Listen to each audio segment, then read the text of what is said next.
Mari kita berdoa sebelum kita mendengarkan sharing hari ini. Bapak, terima kasih buat kebaikan-Mu. Kami mau dengar perkataan-Mu karena perkataan-Mu adalah roh dan hidup. Terima kasih Tuhan Yesus. Kami sudah berdoa dan mengucap syukur. Haleluya. Sama-sama kita katakan amin. Puji Tuhan. Apa kabar kita hari ini? Saya percaya semua dalam keadaan baik dan luar biasa.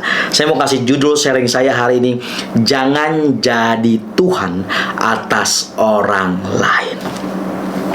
Matius 7 ayat yang pertama sampai dengan ayat yang kelima.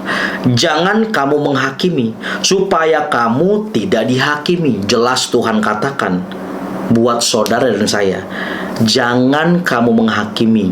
Jangan jadi Tuhan atas orang lain supaya kamu tidak dihakimi. Karena dengan penghakiman yang kamu pakai untuk menghakimi, kamu akan dihakimi dengan ukuran yang kamu pakai untuk mengukur. Akan diukurkan itu kepadamu juga. Mengapa engkau melihat selumbar di mata saudaramu, sedangkan balok di dalam matamu tidak engkau ketahui? Bagaimana engkau dapat berkata kepada saudaramu, biarlah aku mengeluarkan selumbar dari matamu, padahal ada balok di matamu? Hai orang munafik, keluarkanlah dahulu balok dari matamu, maka engkau akan melihat dengan jelas untuk mengeluarkan selumbar itu dari mata saudaramu. Wah, kebiasaan buruk seseorang adalah di mana orang itu merasa diri paling benar. Merasa diri paling benar, sedangkan orang lain selalu salah aja di matanya. Orang lain buat ini salah, orang lain begini salah, orang lain buat itu salah, orang lain bergerak sedikit salah. Sampai kucingnya di rumah atau anjingnya bergerak sedikit salah, ditendang. Itu orang yang pengen jadi Tuhan atas orang lain. Selalu pengennya menilai orang. Pengennya apa? Mengkritik orang. Bahkan menjatuhkan orang serendah-rendahnya. Orang ini suka mengkritik, tapi kalau dikritik, waduh, langsung baper, langsung marah, langsung tersinggung, langsung yang namanya kecewa. Tapi kalau dikritik nggak mau. Tapi kalau ngeritik orang, waduh, dia pakai bajunya, ya dia, udahlah hidupnya nggak bener, ngapain? Wah udah, itu orang mau jadi Tuhan atas orang lain. Hati-hati, firman Tuhan katakan, karena kalau kamu menghakimi orang lain, apa yang kamu pakai untuk mengukur itu akan dipakai juga kepada kamu. Suatu kali ada suatu orang mau datang ke ibadah, karena dia terlambat, dia buru-buru. Dia duduk paling depan. Wow. Dia lihat kanan kiri sambil ikut nyanyi, tepuk tangan. Tetapi dia bilang, waduh, lagunya gak enak. Karena dia ngomong agak kenceng, yang kanan denger. Oh sorry, itu lagu ciptaan saya. Oh sorry, bukan maksudnya, bukan lagunya yang enak, tapi yang bawain WL kurang bagus, kurang enak deh.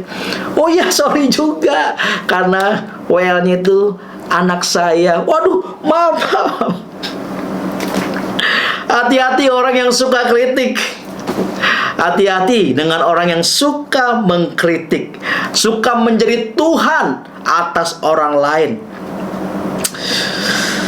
Harusnya orang percaya kita pertama-tama yang harus tunduk pada standar kebenaran sebelum berusaha untuk meneliti dan mempengaruhi perilaku orang Kristen yang lain.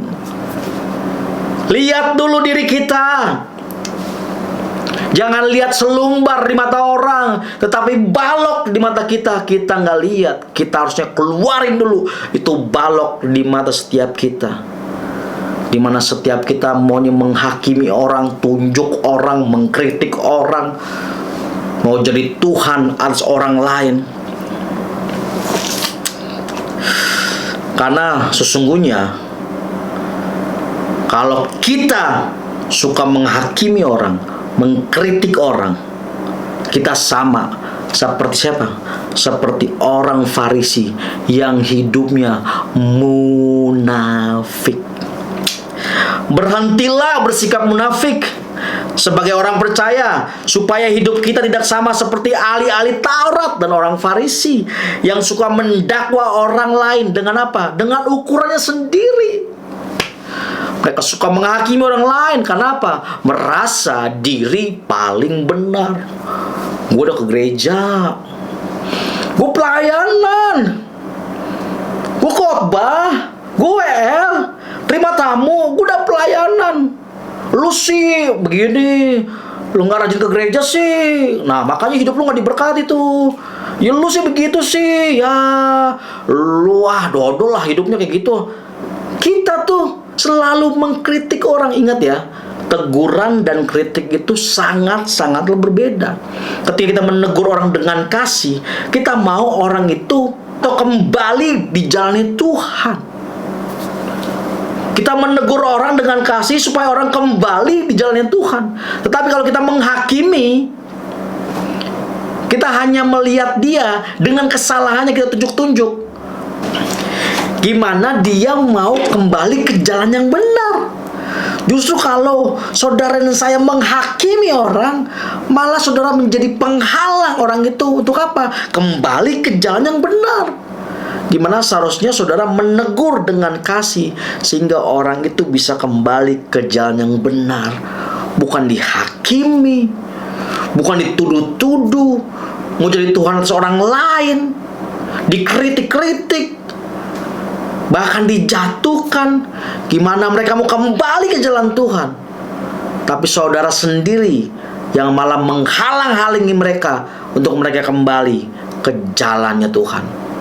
Saya seringkali banyak menemukan ada orang-orang yang selalu pengennya menghakimi orang lain. Kalau ada teman kita yang salah, kalau ada teman kita yang keliru, wow, itu bahan buat setiap kita. Untuk apa? Untuk kita ceritain lagi kepada orang lain. Oh, itu bahan yang asyik untuk diceritakan. Bukan hanya di dunia sekuler, di pelayanan juga begitu. Banyak orang yang ada temannya yang ada salah, temannya ada kekeliruan, wah, udah itu jadi bahan obrolan, bahan kritikan, bahan penghakiman buat orang itu. Dimana harusnya menjadi pendoa, harusnya tegur dengan kasih. Tapi kebanyakan saya temukan justru orang-orang begitu malah mereka menghakimi orang-orang itu. Padahal kita sendiri tidak melihat diri setiap kita. Begitu ada balok yang besar yang seharusnya kita keluarkan dulu, baru kita bisa bilang sama saudara kita, ada selumbar di matamu, bolehkah aku mengeluarkannya? Tapi seberapa banyak setiap kita merasa diri paling benar. Matius 23 ayat 27. Celakalah kamu, hai ahli-ahli Taurat, orang-orang Farisi, hai kamu orang-orang munafik, sebab kamu sama seperti kuburan yang dilabur putih, yang sebelah luarnya memang bersih tampaknya, tetapi yang sebelah dalamnya penuh tulang benulang dan pelbagai jenis kotoran. Kita tuh kalau ngakimin orang lain, kalau kita mau jadi Tuhan buat orang lain, seolah-olah diri kita tuh yang paling benar, seolah diri kita tuh yang paling bersih, paling rapi. Padahal sesungguhnya banyak banget kotoran dalam diri kita yang harus kita keluarkan. Tapi kita tunjuk-tunjuk orang lain. Kita yang namanya menghakimi orang lain. Kita kalau menghakimi orang lain tuh dari atas kepalanya sampai bawah kakinya, kalau perlu kita hakimin. Koreksi yuk diri kita sendiri sebelum kita menilai orang lain apakah hidup kita sudah benar di mata Tuhan.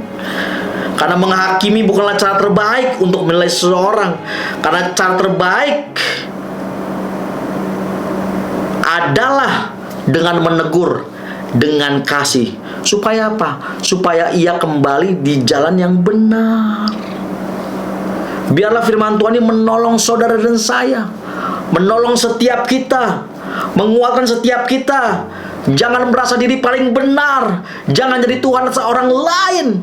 Tetapi biarlah setiap kita menegur orang lain dengan kasih, sehingga orang lain itu kembali di jalannya Tuhan.